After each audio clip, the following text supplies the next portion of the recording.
Indian രൂപ ശക്തി പ്രാപിക്കുന്നു. വിനിമയ നിരക്ക് റിയാലിന് 221 രൂപ 80 പൈസയിലെത്തി. ഗൾഫ് മാധ്യമം സോക്കർ കാർണിവലിന് ഇന്ന് തുടക്കമാവും. മസ്കറ്റ് അന്തർദേശീയ പുസ്തകോത്സവം ഏപ്രിൽ 24 ആരംഭിക്കും. ഇന്നത്തെ പ്രധാന വാർത്തകളുമായി ഗൾഫ് അപ്ഡേറ്റ്സിലേക്ക് സ്വാഗതം. Gulf updates Oman brought to you by Shahi foods and spices, powered by Purushottam Kanji exchange. Indian രൂപ ശക്തി പ്രാപിക്കാൻ തുടങ്ങിയതോടെ വിനിമയ നിരക്ക് ഒരു റിയാലിന് 221 രൂപ 80 പൈസയിലെത്തി.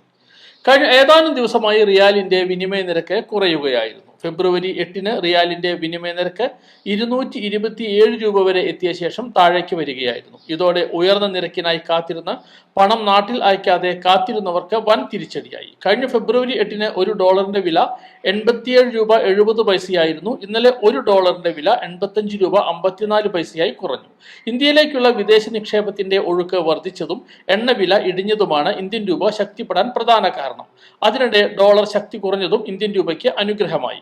കഴിഞ്ഞ 4 വർഷത്തിനുള്ളിലെ ഏറ്റവും കുറഞ്ഞ എണ്ണവിലയാണ് ഇപ്പോൾ ഉള്ളത്. വിനിമയ നിരക്ക് കുറയുന്നത് ഏറെ ആശങ്കയോടുകൂടിയാണ് പ്രവാസികൾ കാണുന്നത്.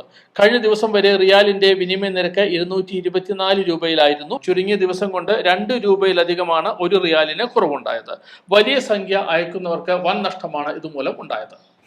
മസ്കറ്റിലെ കലാകായിക പ്രേമികൾ ആവേശപൂർവ്വം കാത്തിരിക്കുന്ന ഗൾഫ് മാധ്യമം സോക്കർ കാർണിവലിന് ഇന്ന് തുടക്കമാകും. ബോഷർ ക്ലബ് സ്റ്റേഡിയത്തിലാണ് മത്സരങ്ങൾ നടക്കുക.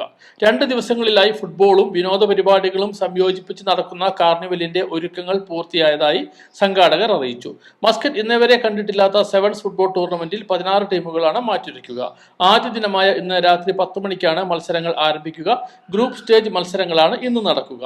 ക്വാർട്ടർ മുതൽ ഫൈനൽ വരെയുള്ള മത്സരം നാളെ വൈകിട്ട് 4 മുതൽ തുടങ്ങും. വിജയികൾക്ക് 600 റിയാലും വിന്നേഴ്സ് ട്രോഫിയും, 2ാം സ്ഥാനത്തെത്തുന്നവർക്ക് 250 റിയാലും റണ്ണേഴ്സ് ട്രോഫിയും നൽകും. 3ാം സ്ഥാനക്കാർക്ക് 100 റിയാലും ഫസ്റ്റ് റണ്ണറപ്പ് ട്രോഫിയും കൈമാറും. കൂടാതെ മികച്ച കളിക്കാർക്കും മറ്റും പ്രോത്സാഹന സമ്മാനങ്ങളും സമ്മാനിക്കും.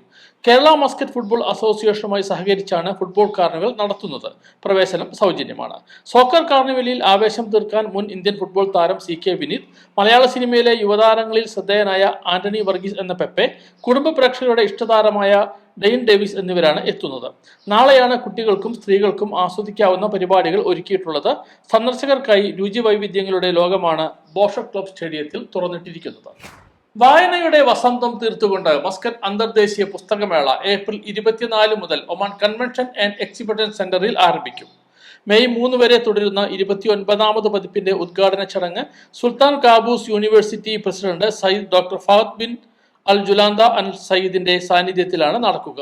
വടക്കൻ ഷർക്കിയയാണ് ഈ വർഷത്തെ അതിഥി ഗവർണറേറ്റ്. വടക്കൻ ഷർക്കിയയുടെ സാംസ്കാരികവും ചരിത്രപരവുമായ അടയാളങ്ങൾ, ശാസ്ത്രീയവും മാനുഷികവുമായ നേട്ടങ്ങൾ, വിനോദസഞ്ചാര കേന്ദ്രങ്ങൾ, ആധുനിക ജീവിതത്തിന്റെ ഘടകങ്ങൾ എന്നിവ ഉയർത്തിക്കാട്ടുന്ന സാംസ്കാരിക പരിപാടികളും പ്രവർത്തനങ്ങളും നടക്കുമെന്ന് ഇൻഫർമേഷൻ മന്ത്രാലയം അണ്ടർ സെക്രട്ടറി പറഞ്ഞു.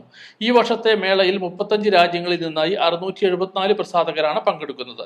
വൈവിധ്യമാർന്ന പ്രസിദ്ധീകരണങ്ങൾ, പാനൽ ചർച്ചകൾ, സാംസ്കാരിക പ്രദർശനങ്ങൾ എന്നിവ ഒരുക്കിയിട്ടുണ്ട്. മേഖലയിലും പുറത്തുമുള്ള പുസ്തകപ്രേമികൾ, എഴുത്തുകാർ, അക്കാദമിക് വിദഗ്ധർ എന്നിവർ, പ്രസാധകർ എന്നിവർ മേളയിൽ പങ്കെടുക്കും. ഇതോടെ ഗൾഫ് അപ്ഡേറ്റ്സ് പൂർണ്ണമാവും. ഗൾഫ് അപ്ഡേറ്റ്സ് നിങ്ങളുടെ വാട്സാപ്പിൽ ലഭിക്കുന്നതിന് നിങ്ങളുടെ പേരും സ്ഥലവും 96201150 എന്ന നമ്പറിലേക്ക് വാട്സാപ്പ് മെസ്സേജ് അയക്കൂ. Gulf updates Oman brought to you by Shahi foods and spices, powered by Purushottam Kanji exchange.